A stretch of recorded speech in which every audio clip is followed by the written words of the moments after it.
Olá, meus amigos, minhas amigas, parte 2 da nossa aula Direito Administrativo na Constituição Federal. Demos uma paradinha aí para um cafezinho, né? E agora vamos aí para o sprint final. É muito importante você dar essa paradinha, porque você quebra a fadiga. É bom, quando terminar a aula assim, que é uma aula de 1h20, né? Dá uma paradinha, vai lá, toma uma água, lava o rosto, dá uma caminhada, estica os ossos, faz aí alguns exercícios aí de alongamento, muito importante isso. Bacana? Então vamos lá. Então esta aula, só fazendo uma ajuda à memória para vocês, nós estamos batendo ponto a ponto do artigo 37 e do artigo 38. Na próxima aula, nós iremos trabalhar o artigo 39, 40 e o artigo 41, tá?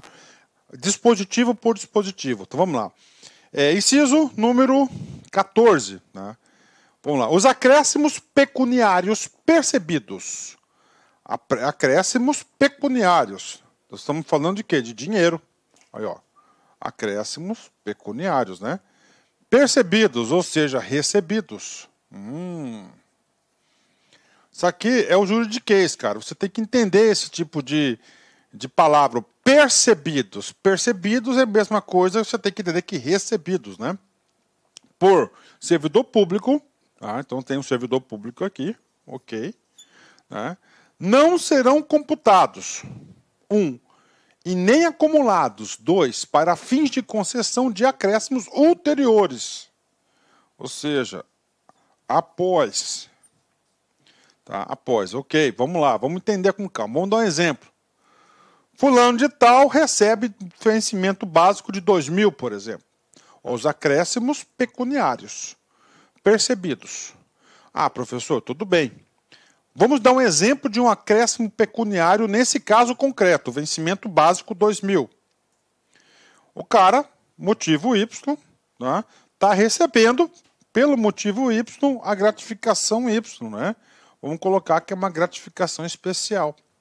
Essa gratificação especial é 10% sobre o vencimento. Se o vencimento é 2.000, é 200. Então, a remuneração desse servidor aqui, ele passa a ser o quê? De 2.200. Bacana. Isso que tá, ó. Os acréscimos pecuniários percebidos por servidor. Pronto, tá aqui. Em fatos, números e dados. Não serão computados, nem acumulados, para fins de concessões de acréscimos ulteriores. Ou seja, depois ele recebe, né, uma outra gratificação. A gratificação X pelo motivo X. Bacana. Não serão computados. Está aqui. Ele recebeu 25% sobre o vencimento. Então, o que acontece? É 25% sobre o vencimento básico. Tá? Sobre o vencimento básico. Né? Não pode acumular. Não pode ser computado. Então, o vencimento dele passa a ser 2.700. Então, está aí. Isso que significa, não serão computados e nem acumulados para fins de concessões de acréscimos posteriores. Tá? Agora, por exemplo, tá? Isso aqui é o certo. Acumulados e posteriores, está aí. Né? Tá aí. Vamos supor que agora aqui é o motivo Y, o mesmo motivo. O mesmo motivo.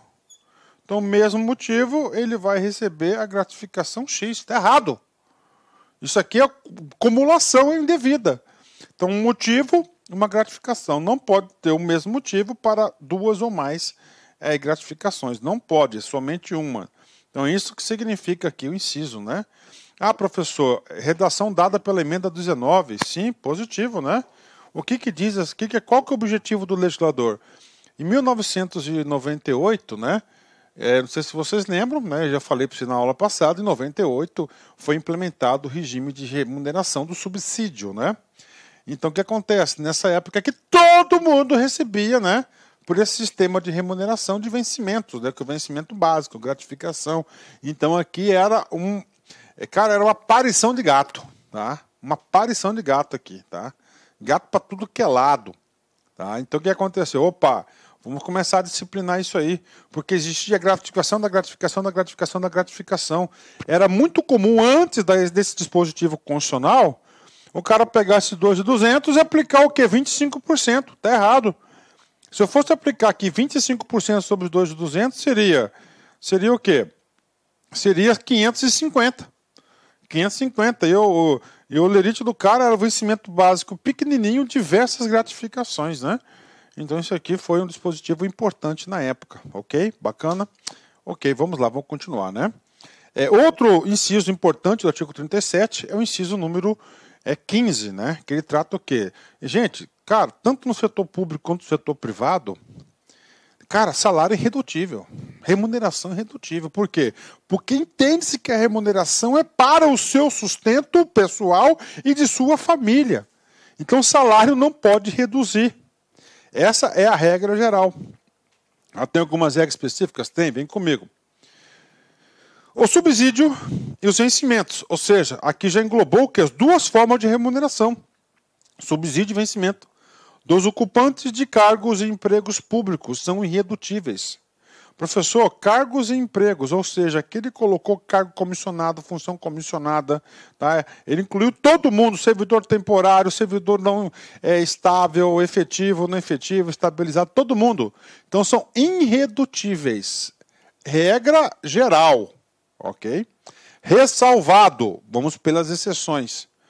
O disposto no inciso, olha aqui, 11. O que é isso aqui? É o teto. Então é o seguinte, o teto é 40 mil, por exemplo. A remuneração do cara foi 43 mil. Então vai descontar 3 mil do teto. Eu já vi isso acontecer muito, cara. Já falei para vocês, eu fui de gestão de pessoas do estado de Mato Grosso, todo mundo passava lá. Às vezes o cara tinha um vínculo com o NEMAT, por exemplo, na universidade, ganhava lá, não sei, vou chutar lá, seus 15 mil, tá?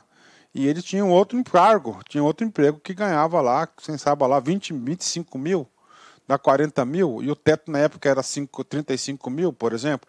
Baixava, então teto, né? E esse aqui, ó, o 14 a gente acabou de ler. São os acréscimos, ó.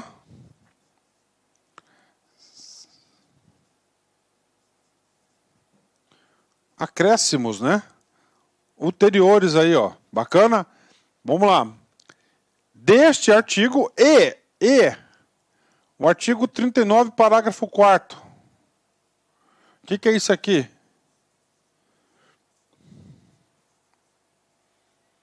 Subsídios, né? Ok. O que é, professor? Agora vamos com calma aqui, ó. Vamos colocar aqui, ó. Artigo 153, inciso 3. É o imposto de renda. Beleza? Ok? Professor, o artigo 150, inciso 2. Princípio da igualdade. Ó. Essa igualdade é tratar os iguais iguais e os desiguais e desiguais. Então você tem imposto de renda. Tem faixa, não tem faixa? Tem. Aí, ó. Quem ganha, por exemplo, mais de... Vamos pôr aqui, mais de 10 mil, por exemplo, vai ter uma alíquota, né? Vai ter alíquota X, né? Quem recebe menos de 10 mil, por exemplo, vai ter a alíquota Y, né? São alíquotas diferenciadas, dado o perfil econômico, o princípio da igualdade. E para subsidiar esse artigo aqui, nós temos o quê? O 153. Olha, ó, 153, parágrafo 2º, inciso 1º, que é da progressividade. Deixa eu ver se eu notei aqui, ó.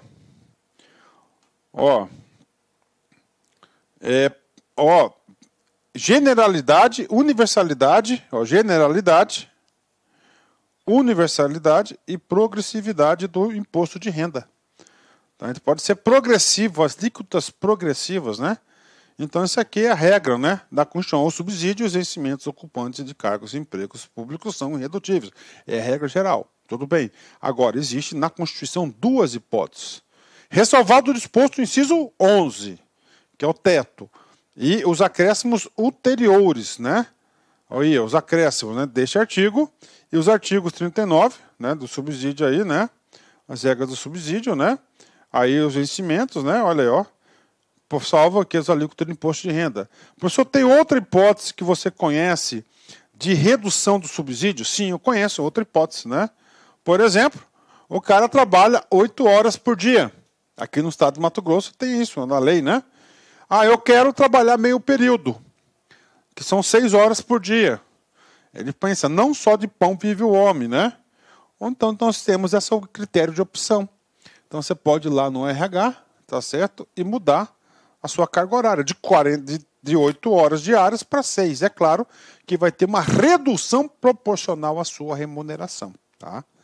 Vai ter uma redução proporcional à sua remuneração. Tá? Isso aí é que diz aí. Então é possível, né? Pronto. E agora, outro artigo que cai muito, outro inciso. É o inciso 16, né? O que diz esse artigo 16? Qual que é o comando dele? Ele trata da proibição da acumulação de cargos públicos, né? Então vamos lá, regra geral, é vedada a acumulação remunerada de cargos públicos. Ponto. Então, regra geral, então o Constituinte assim desejou. Cara, o Constituinte tratou cargo público como fosse uma entidade. A importância, vários dispositivos, acessibilidade através de concurso público. Tá? Então, você pode ocupar um cargo público. Essa é a regra geral.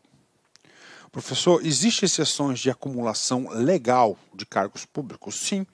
Existem acumulações aí, existem previsões, o próprio texto constitucional traz isso. Exceto, né, quando, primeiro requisito, quando houver compatibilidade de horários. Está aí. Tá? Observado em qualquer caso o disposto do inciso 11, que é o teto constitucional. Então, quando houver compatibilidade de horário. Então, primeira regra, tá? E segundo, o teto constitucional. Onde é permitido 2 cargos de professor. Olha aí. Então, olha aí, 2 cargos de professor. B, 1 cargo de professor e outro de técnico ou científico, né? Professor, por que existe, professor, o inciso B, né? A linha B, aliás, né? É muito simples, o Constituinte, ele quis garantir o poder de cátedra, né? O poder de cátedra, né? Do professor, daquela pessoa que tem conhecimento para disseminar. Então vamos lá, regra, 2 cargos de professor, para aí. Professor, qualquer nível, o Constituinte não limitou. 1 cargo de professor com outro técnico ou científico. Lembre-se, observem-se aqui que o Constituinte falou, olha, para ter esse exercício tem que ter um cargo técnico ou científico, né? Por exemplo, professor, o cargo de gestor governamental é um cargo técnico, então era permitido eu ser professor. Tá aí. Agora eu vou esculachar aqui no exemplo. Por exemplo, você tem lá o cargo, desculpa aí a palavra, mas um cargo lá de... O cara ocupa o cargo de lixeiro. Tá? Não é um cargo técnico e não é um cargo científico. Então, neste caso, né, tá, é um cargo estritamente operacional. Então, os cargos estritamente operacionais não é permitido acúmulo com cargo de professor. E diante disso, gente, já tem discussões enormes sobre isso, né? Várias situações aí, né? Várias situações, né? Médico é um cargo técnico, um cargo científico, né? Então temos aí, 2 cargos de professor, 1 cargo de professor com outro técnico. E nós temos aí a linha C, com o objetivo de quê? Com o objetivo aí de fomentar e dar mais opções à saúde pública. 2 cargos ou empregos privativos de profissionais de saúde, profissionais de saúde. Fisioterapeuta, enfermeiro, nutricionista, médicos, né, e assim por diante. Com profissões regulamentadas. Então tem que ter o seu conselho de classe aí devidamente instituído. Se você não tiver, se a profissão não for devidamente constituída, por lei inclusive, né, não poderá acumular. Então essas aqui são as regras e cai muito em concurso. Inciso 17. A proibição de acumular estende-se a empregos e funções e abrange autarquias, estende-se a empregos. Empregos, CLTistas, né? Funções, ok, né? E abrange autarquias, fundações, empresas públicas, sociedade de economia mista, suas subsidiárias, sociedades controladas direta ou indiretamente pelo poder público. Então, há uma extensão dessa proibição, não apenas para a administração pública direta. Ele deixou bem claro, ó, autarquias, fundações, empresas públicas, sociedade de economia mista, suas subsidiárias inclusive, né?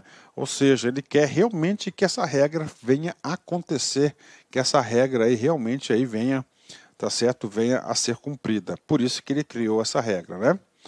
Ok. Agora vamos estudar dois incisos aqui. Atividade fazendária. Essa atividade fazendária é a atividade do fisco. É aquela atividade responsável pela arrecadação da administração pública. O que seria a administração pública sem uma saúde financeira? Ferrou. Tá? E eu sou da época que eu vivi o caos da administração pública. Não é essa coisa organizadinha como é hoje. Tá? Essa coisa organizadinha começou a ser organizada a partir aí do final da década de 90. Né? Começou a colocar os salários em dia, isso no nível nacional. Começou a estruturar o Estado, reforma do Estado, aparelho do Estado, gestão, cursos. Né? Hoje é um negócio organizadinho. Mas sem recursos é horrível, não dá para fazer nada sem recursos, sem orçamento. Então o Constituinte falou, opa, para aí, nós temos que garantir, né, a continuidade da administração pública. Então vamos lá. Então ele criou dois incisos para isso. Primeiro, a administração fazendária e seus servidores fiscais terão, dentro de suas áreas de competência, ó, dentro das suas áreas de competência, dentro das atribuições do cargo e jurisdição, eu estou lotado em Cuiabá, então em Cuiabá, não é Várzea Grande, não é interior, ok? E jurisdição, precedência sobre os demais setores administrativos na forma da lei. Precedência, ou seja, primeiro, vamos supor que um fiscal fazendário, né, no exercício da sua jurisdição, necessite informações, ele está fazendo lá uma auditoria fiscal, por exemplo, né, de uma empresa, e ele necessita de informações sobre uma licitação, tá, que está lá na Secretaria de Gestão. Ele vai protocolar, ele vai fazer o requerimento, ele vai fazer o ofício. O que acontece? Precedência, ele vai furar a fila, ele vai lá para o primeiro, pum, pronto. Ele quer dar agilidade para as atividades do fisco. Então, as atividades do fisco têm precedência sobre os demais, ou seja, serão deferidos, serão analisados com prazo mais curto, serão prioridade, benefício de ordem prioritária aí, a atividade fazendária. Isso que está aí o inciso 18, ou seja, ele quer dar essa agilidade para os servidores do fisco. Né? Outro inciso muito importante é o inciso 18, né? E o inciso 22, aí, né? O inciso 22. Ele fala o seguinte, né, que a atividade tributária é uma atividade essencial. É uma atividade essencial. E se ela é uma atividade essencial, ela tem que ser tratada como, com deferência. Né? Tem que ter o quê? Ele tem que ter meios especiais para fazer acontecer. Foi a partir desse disposto, tá certo, do inciso número 22, que foram criados vários fundos, né? Por exemplo, aqui no Mato Grosso, na época, era o Fungefaz, que era um percentual das multas aplicadas e arrecadadas pelo governo do estado.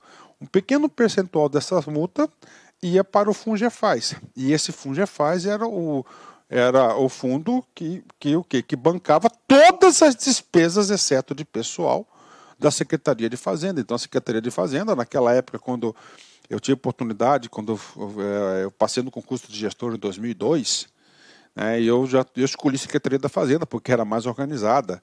Então lá, gente, lá é o seguinte, lá aparecia iniciativa privada, papo sério. Então lá tem um setor de pagamentos, então tinha recursos, então lá não tinha essa miséria desgramada que já havia em outros órgãos, não. Lá era bacana, porque era Fungefaz, ou seja, tinha uma saúde financeira, consequentemente isso provocava o quê? Altos índices de gestão e eficiência. Então é a preocupação do quê? Do Constituinte em estruturar esse setor para que o Estado aí dê condições aí de arcar com as suas finalidades, né? As administrações tributárias da União, dos Estados, DF e municípios, atividades essenciais ao funcionamento do Estado. Olha, ele já falou atividades essenciais. Sem ela não funciona o Estado. Né? Exercidas por servidores de carreiras específicas, né? Aí todos eles têm carreiras específicas, concurso maravilhoso, e aqui na LAC a gente está se especializando bastante nesse segmento. Terão recursos prioritários para a realização de suas atividades e atuarão de forma integrada. Ó, terão recursos prioritários, tá? Inclusive com compartilhamento de cadastros e de informações fiscais na forma da lei ou convênio, né? Então, aí terão recursos prioritários. Então, as suas despesas internas, né, o pagamento do empenho da Secretaria de Fazenda, ele precede todos os outros, né? Porque é uma atividade essencial, ele tem o fisco, não pode parar. Inclusive, aqui permite o quê? Fora essa parte administrativa, que ele trata de outra coisa importante, de lei e convênio, ou seja, ele pode, o Estado aí, no exercício de suas atividades aqui, exercício das suas atividades, poderá celebrar convênio com o município, com outros estados, a fim de o quê? De organizar e dar agilidade. Aqui no estado do Mato Grosso, para cumprir esse dispositivo constitucional, terão recursos prioritários, né? Ele criou o Fungefaz. E todos os outros estados devem ter criado o Fungefaz. Então é um fundo próprio da Secretaria de Fazenda, que é um pequeno percentual sobre as multas aplicadas, né? Vai para o Fungefaz, um fundo poderosíssimo aí, onde os recursos são destinados para manutenção do fisco estadual. Agora a gente vai para dois incisos importantes, o inciso 19 e o inciso 20. Tá? O inciso 19 e o inciso 20, ele fala da fundação e da autarquia. Tá? Fundação e autarquia. Fundação e autarquia são o quê? Integrantes da administração pública indireta. Tá? Indireta. Vamos lá. Ó, por lei específica, ó, lei específica.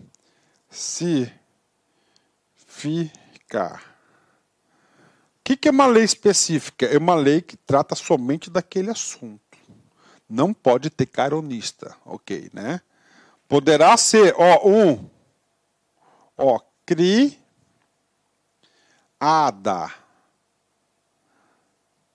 criada o quê? Autarquia.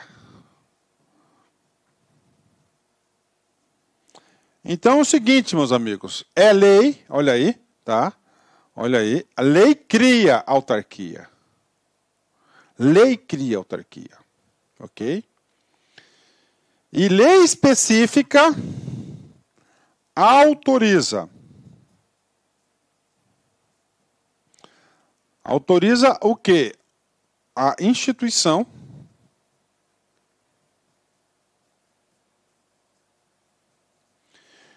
de empresa pública, sociedade de economia mista, tá? E fundação.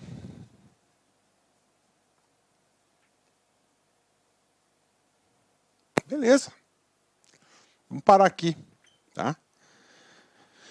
Lei cria autarquia. Tá? Por que lei cria autarquia? Porque a autarquia ela tem um regime jurídico muito próximo do regime jurídico da administração pública direta. Inicialmente eu quero pedir licença aos seus estudos, pois interrompi, mas esse vídeo é um vídeo demonstrativo do nosso curso completo, ponto a ponto, 100% focado no concurso de Astolfo Dutra do município para o cargo especificamente de guarda municipal. Tá certo? Cara, vem estudar com a gente. Essa aula é uma aula demonstrativa. Nós colocamos aí apenas 150 vídeos. Nós temos muito mais vídeos, eu tenho certeza, mas certeza absoluta, se você cumprir a nossa metodologia, o nosso Personal Coach, aqui na Lá Concurso você vai ter uma metodologia chamada Personal Coach. Personal significa pessoal e coach significa treinador. É o estudo em regime de metas. Isso é só aqui na Lá Concursos e eu tenho certeza que você ficará super satisfeito. E para você aí do município, promoção, investimento apenas R$100. R$100, é isso mesmo. O que você faz com R$100? Professor, parcela em 10 vezes sem juros ainda esses R$100. Então vem estudar conosco aqui da LAC Concursos. Forte abraço, espero vocês. Tchau, tchau.